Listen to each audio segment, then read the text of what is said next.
Good morning, praise the lord. Blessing for nation મિનિસ્ટ્રીથી હું આપનો ભાઈ સેમ ક્રિશ્ચન.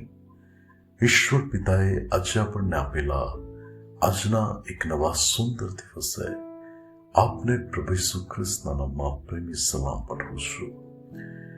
આજે આપણે પવિત્ર શાસ્ત્ર બાઇબલમાંથી ઈશ્વરના આ પવિત્ર વચન પર મનન કરીશું. યોએલ પ્રબોધકનું પુસ્તક તેનો 2 અધ્યાય તેની 27મી કલમ. ત્યાં પ્રભુના વચનમાં લખ્યું છે, મારા લોકો કદી લજ્જિત થશે નહીં. ખ્રિસ્તમાં મારા વાલા ભાઈઓ અને બહેનો, આપણે પરમેશ્વરની પસંદ કરાયેલી પ્રજા છીએ. આપણે પરમેશ્વરના ખાસ લોક છીએ. અને પ્રભુ કહે છે કે તમે તો રાજમાન્ય યાચક છો, પ્રભુના પસંદ કરાયેલા લોક છો. ત્યારે આપણા માટે વચન બહુ ખાતરીપૂર્વક કહે છે કે પરમેશ્વરના લોકો કદી લજ્જિત થશે નહીં. અને જ્યારે જ્યારે આપણે આપણા પ્રભુ તરફ જોઈએ છે ત્યારે આપણે પ્રકાશ પામીએ છીએ અને એથી આપણા મુખ ઝંખવાણા પડતા નથી. ઇઝરાયેલી લોકો જ્યારે મિસ્રની ગુલામીમાંથી બહાર નીકળીને કનાન તરફ પ્રયાણ કરી રહ્યા હતા ત્યારે શત્રુએ તેમને રોકવા માટે ઘણા પ્રયાસો કર્યા.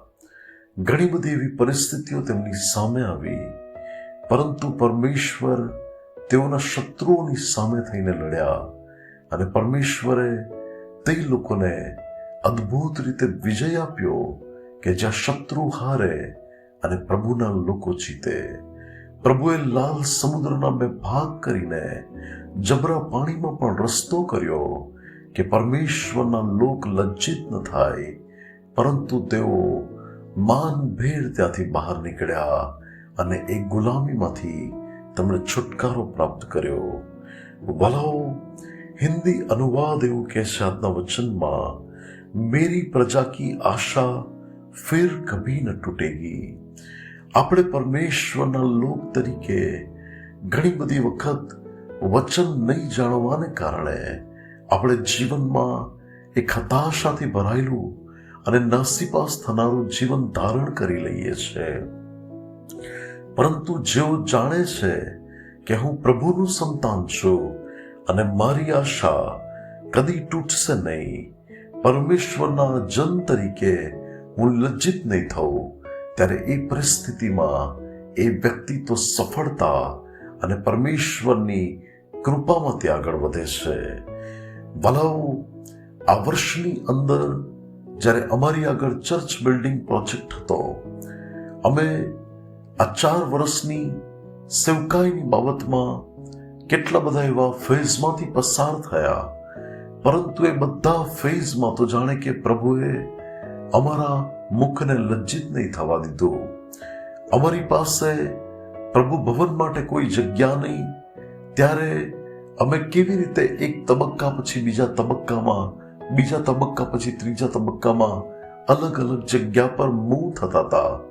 અને શત્રુએ તો જાણે કે અમને લજ્જિત કરવા માટેના પ્રયાસ કર્યા, પરંતુ જ્યારે ઈશ્વરે અમને એક જગ્યા બતાવી અને અમને કહ્યું કે વિશ્વાસથી પગલું ભરો, હું તમારી સાથે છું, અને જ્યારે અમે તેની અંદર શરૂઆત કરી ત્યારે વલાઓ, પ્રભુનો હાથ અમે જોયો.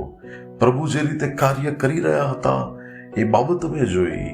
અને પરમેશ્વરે એક જ વર્ષની અંદર પ્રભુએ જે રીતે અમારી સાથે અદ્ભુત કૃપાની બાબતો પ્રગટ કરી કે જેમાં એ પ્રભુ ઘર પરમેશ્વરે અમને પૂરું પાડ્યું.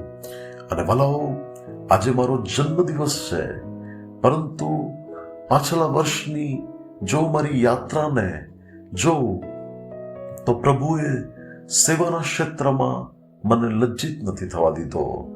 પ્રભુએ મારા મુખને ઝંખવાણું નથી પડવા દીધું. બહુ અજાયબ જેવા પડકારો પણ આવ્યા, અજાયબ જેવી પરિસ્થિતિઓ પણ અમુક જગ્યા પર જોવી પડી, પરંતુ કોઈ જગ્યા પર પ્રભુએ અમને પડી જવા દીધા નથી. પ્રભુએ અમને છોડી દીધા નથી, કારણ કે હું જાણું છું કે હું તેનું સંતાન છું, હું તેની પ્રજા છું, અને પરમેશ્વરે સેવાના ક્ષેત્રની અંદર બધી બાબતોમાં પોતાની કૃપા દેખાડીને અમને સફળતા આપી છે. વલાઓ, એ પ્રભુ તમને પણ તમારા જીવનના પડકારોમાં, તમારા જીવનની કસોટીઓમાં તમને લજ્જિત નહીં થવા દે, તમને શર્મિંદગીમાં નહીં મૂકવા દે, પરંતુ તે તમને માનભેર, સન્માનભેર તમને એ પરિસ્થિતિઓમાંથી બહાર કાઢશે. અને આજે હું આપને નમ્ર વિનંતી કરવા માંગુ છું કે તમે પ્રભુના સેવક જાણીને, પ્રભુમાં તમારો ભાઈ જાણીને આ ઓડિયો મેસેજની સેવા કે જે 4 વર્ષ કરતા પણ વધારે સમયથી પ્રત્યેક દિન તમારી મધ્ય કરી રહ્યો છું, ત્યારે એ સેવાને અને મારી જે મિશનરી સેવાઓ છે, બાળકીય સેવાઓ છે, એ સર્વ સેવાઓને પ્રભુ આશીર્વાદિત કરે અને પ્રભુ સારી તંદુરસ્તી, સ્વર્ગીય સુરક્ષા અને તમામ ક્ષેત્રોમાં સફળતા આપે. એના માટે તમે ખાસ પ્રાર્થના